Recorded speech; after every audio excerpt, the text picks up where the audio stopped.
All right, so this is the third segment of this lecture series on microbial metabolism for General Microbiology Bio 220. The focus of this particular lecture is on the catabolism, meaning the breakdown of carbohydrates, and then ending with fermentation, where, as you should know, an organic molecule is a final electron acceptor. When you break down the chemical bonds in glucose and gain these electrons, they have to go somewhere, and so if they go into a molecule and form lactic acid or ethanol or propionic acid or butyric acid, that's fermentation. Okay, so in terms of catabolism of carbohydrates, it starts in all cells the same way. It's called glycolysis.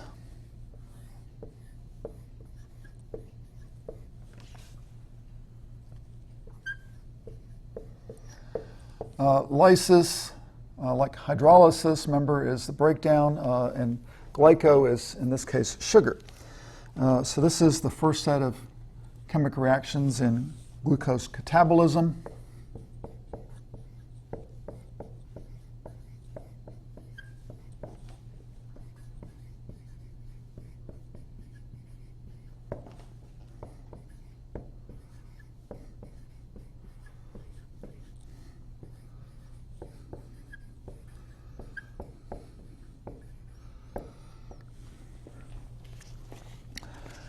So as I mentioned, this is common to nearly all organisms.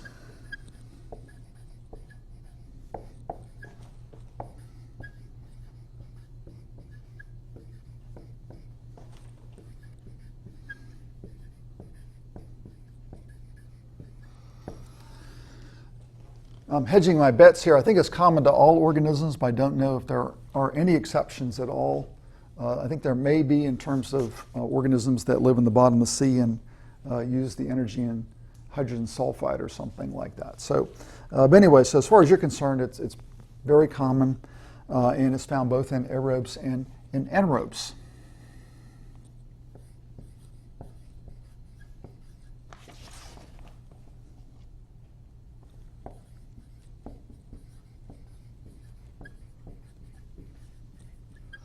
So both organisms that undergo cellular respiration and organisms that undergo fermentation. Yeah. All right, so in terms of an overview of glycolysis, what happens is glucose is broken down into two molecules of pyruvic acid, or pyruvate.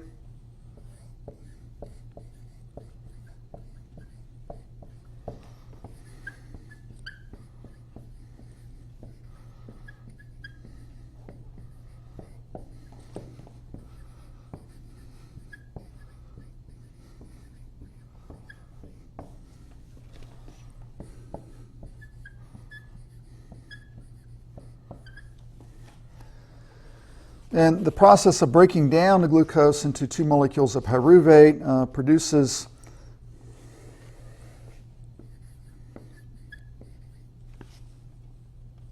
I have to add to this. So glucose is broken down into two molecules of pyruvate using two molecules of ATP. There we go.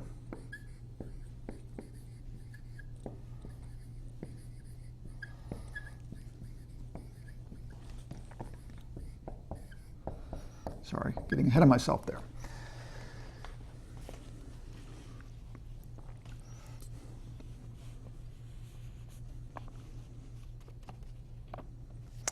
All right, in the process of doing this, it produces four molecules of ATP.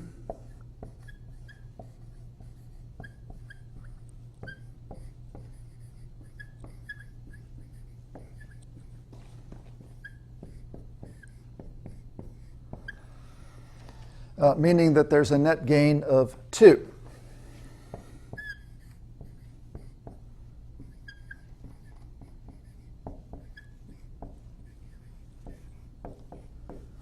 Two molecules of ATP. Okay, and so what happens in order to get this thing going, in order to get this thing going, you have to go and first prime it with two molecules of ATP. And then in the end, you have your 2 molecules of pyruvate.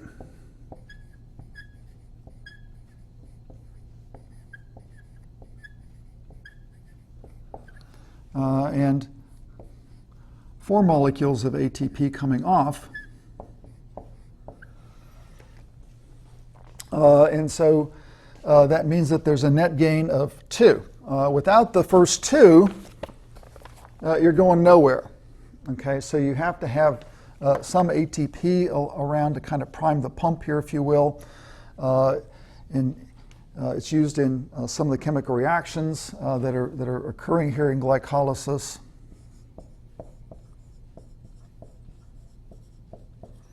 Okay, so that's a kind of a real simple flow chart. I mean, I'm really oversimplifying things in terms of number of steps and where the ATP is used and where the ATP comes off. So this is kind of like a big picture. Glucose comes in, 2 pyruvates come out. In order to have this transformation take place, it requires 2 ATPs to prime it, and you produce 4 ATPs. You also produce 2 molecules of NADH.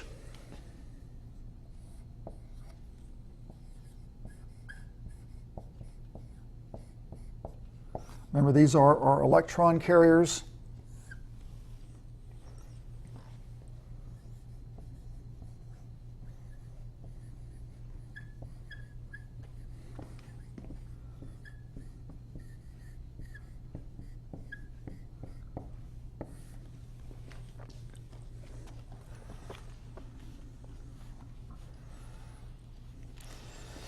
All right, now before I get into the 2 molecules of NADH, what's going on here in terms of producing the ATP is that the phosphate is transferred from one organic molecule to another organic molecule in glycolysis.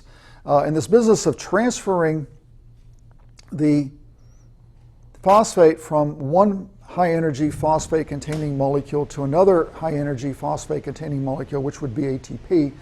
This is called substrate-level phosphorylation.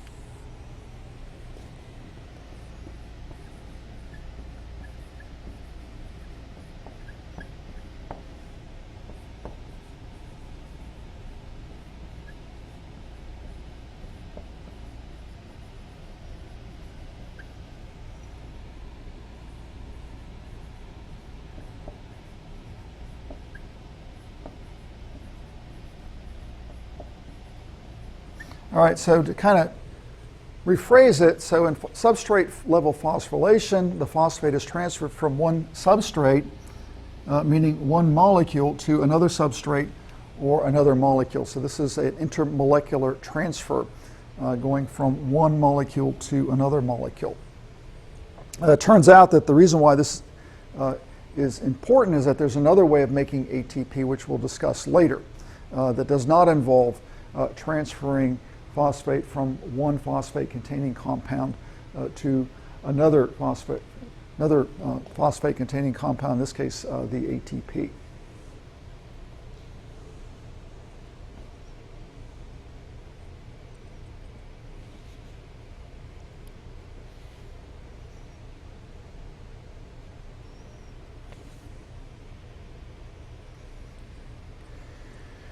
All right, and the NADH is in the reduced form.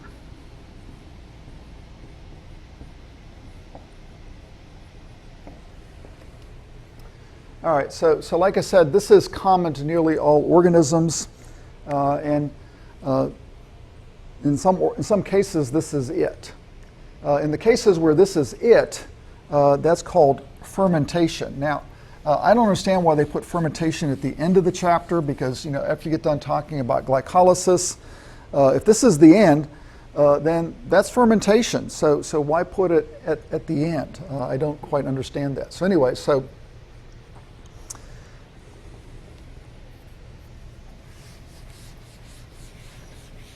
remember that we have these 2 molecules of NADH.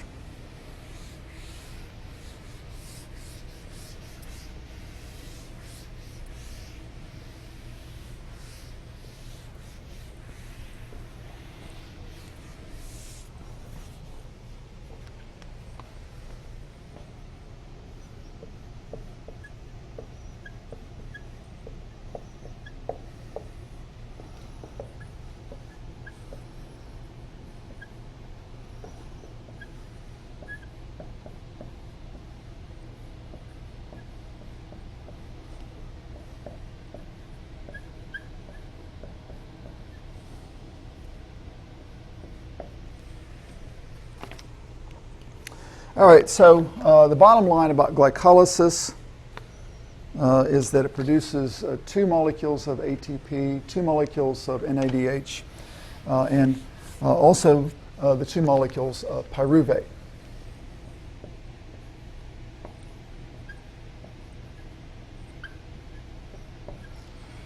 And now there's this big if-then statement. If this is the end, in other words, if this organism cannot use oxygen or nitrate or sulfate or carbon dioxide as an electron acceptor, then this is it. This is how they make energy. It's incredibly inefficient because 1 glucose molecule only produces 2 ATP molecules.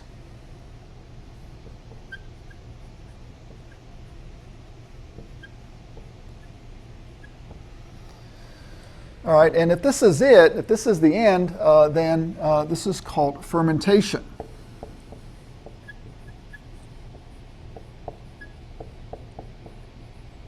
All right, so no other bells or whistles. This is it. This is the end. So this occurs in cells that only undergo glycolysis.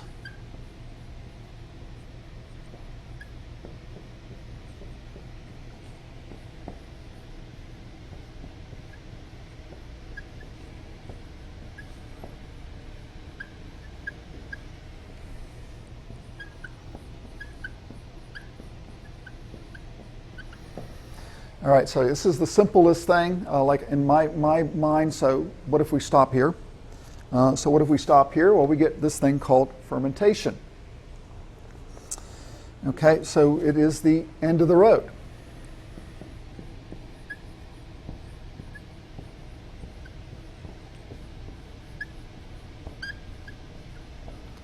For these cells that can't go any further. All right, now the problem is these 2 electrons in the NADH. All right, the 2 electrons in the NADH have to go somewhere. All right, it has to be regenerated to NAD+.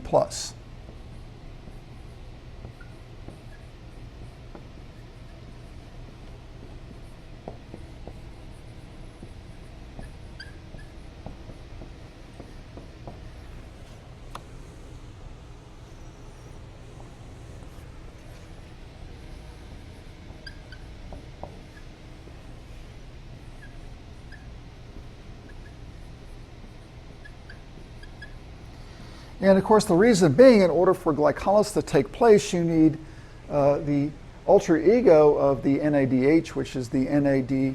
All right.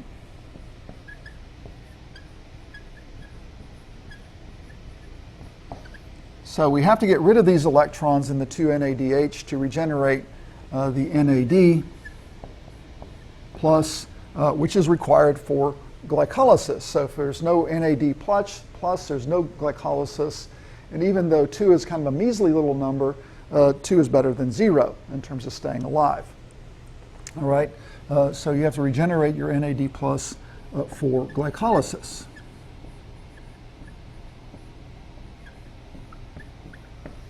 All right, so if you have no NAD+, that means that glycolysis is going to come to a screeching halt, and there'll be then no ATP.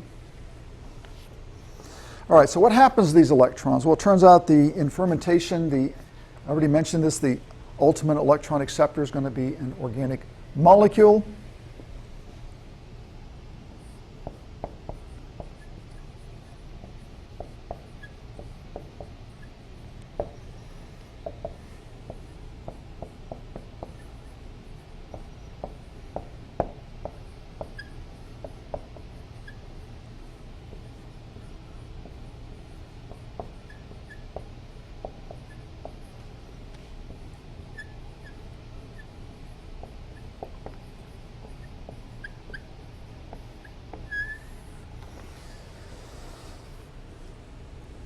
Okay?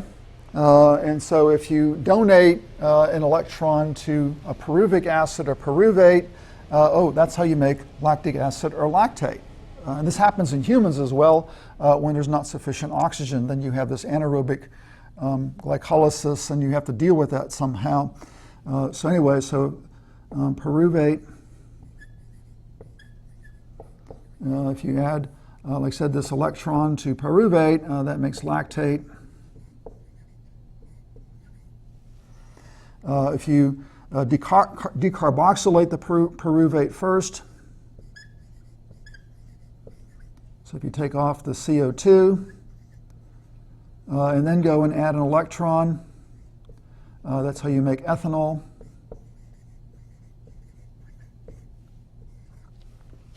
For example, there's other chemical pathways, so lactate and ethanol, basically you start out with these pyruvates, which are also now a little used to the cell, so the pyruvate either directly or indirectly serves as the final electron acceptor, either being turned into lactate or lactic acid or ethanol, which is also known as ethyl alcohol.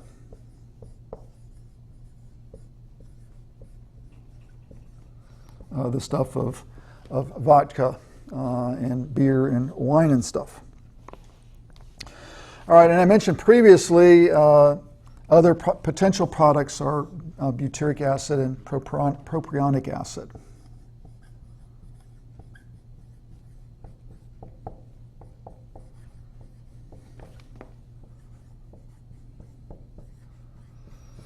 Butyric acid is the stuff of stinky feet. Those bacteria go in and making butyric acid. It's really smelly, and propionic acid is something of stinky cheese.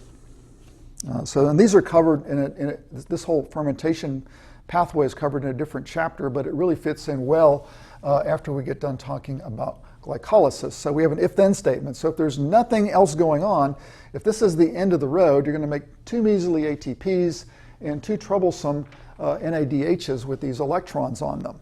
And you have to regenerate your NADH into the NAD+, which means losing the electrons, in which case you have to find an organic molecule that will accept these electrons. And of course, the molecules that you produce by these chemical reactions are lactic acid, ethyl alcohol, propionic acid, and butyric acid in fermentation. This is real common for many bacteria and yeast. If there's no oxygen present, to have this be it in terms of the catabolism of glucose. Now, what about the rest of us? What about if we can have aerobic or anaerobic respiration? So what about that? Well, it turns out that there's a pathway that harvests the electrons in the pyruvate, and it's a circular pathway. So the circular pathway that harvests the electrons in the pyruvic acid or pyruvate is called Krebs cycle. But first, you have to modify the pyruvate by changing it into an acetyl-CoA. All right, so you take the pyruvate from your glycolysis,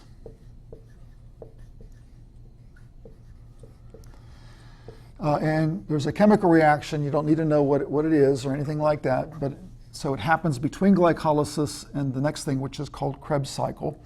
And so there's this reaction where the pyruvate is converted into something called acetyl-CoA.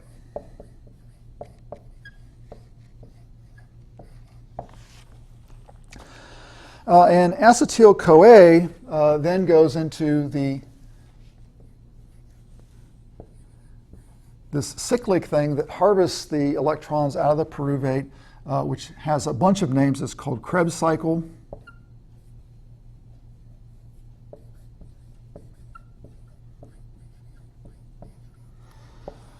It's also called the tricarboxylic acid cycle.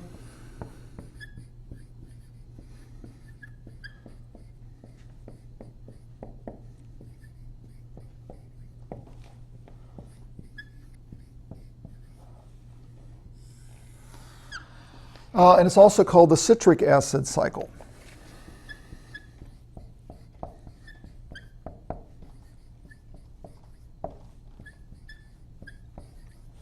And of course, the one word that's key to all of these is cycle, which means that it is circular in nature.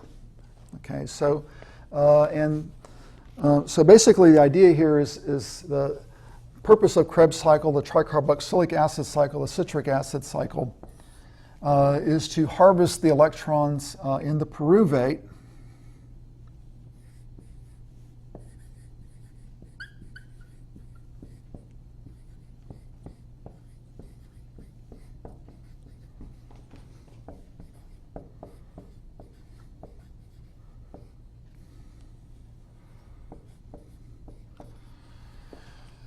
All right, and like I said, we already have 2 electrons from the conversion of, up here, we have 2 electrons from the conversion of glucose to pyruvate. Now we want to make more of these. All right, and so there's this cyclic pathway where your acetyl goes into the Krebs cycle, your tricarboxylic acid cycle, or the citric acid cycle, and it is circular. So there's these, and I won't. I remember having to learn the names of all of these enzymes and all the intermediates when I took biochemistry, first as an undergraduate and then in grad school. So basically your acetyl-CoA comes in.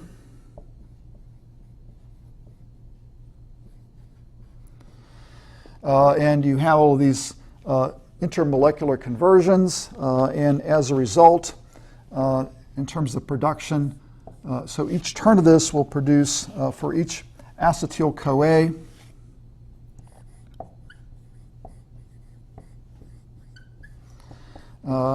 again, remembering our electron carriers, we'll have now 3 for each one of these acetyl-CoA. We'll have 3 NADHs. We'll have 1 FADH2, which is our other electron carrier. Again, carrying electrons in the reduced form here.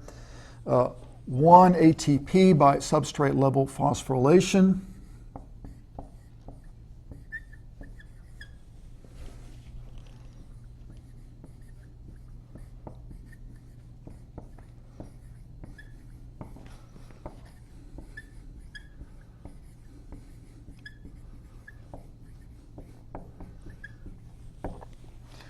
And then as a waste product, 2 carbon dioxide molecules.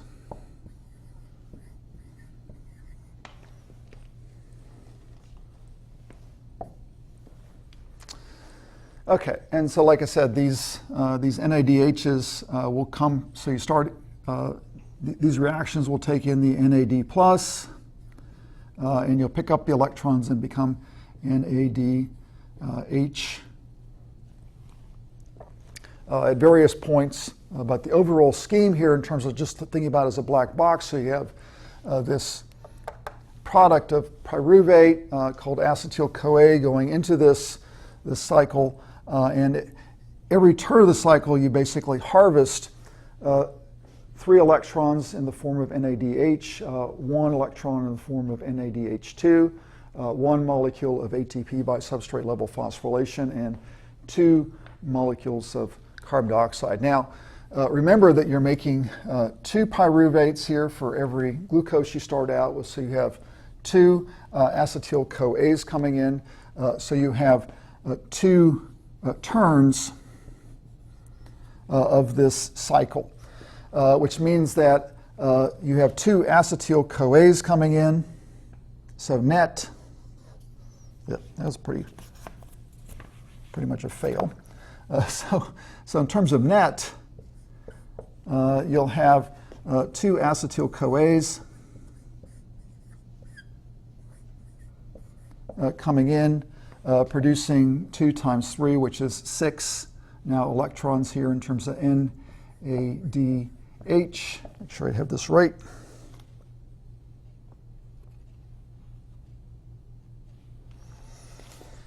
Two FADH2, 2s and 2 ATPs.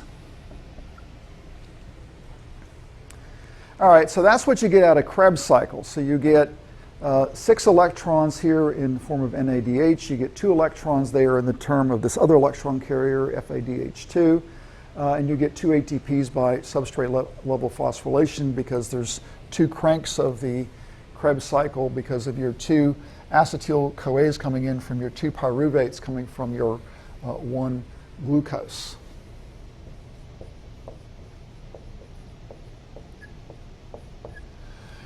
All right, now in terms of keeping track, we have up here glycolysis, 2 ATPs and 2 NADHs. So in terms of overall, up to this point, going through glycolysis, going through Krebs cycle now for both.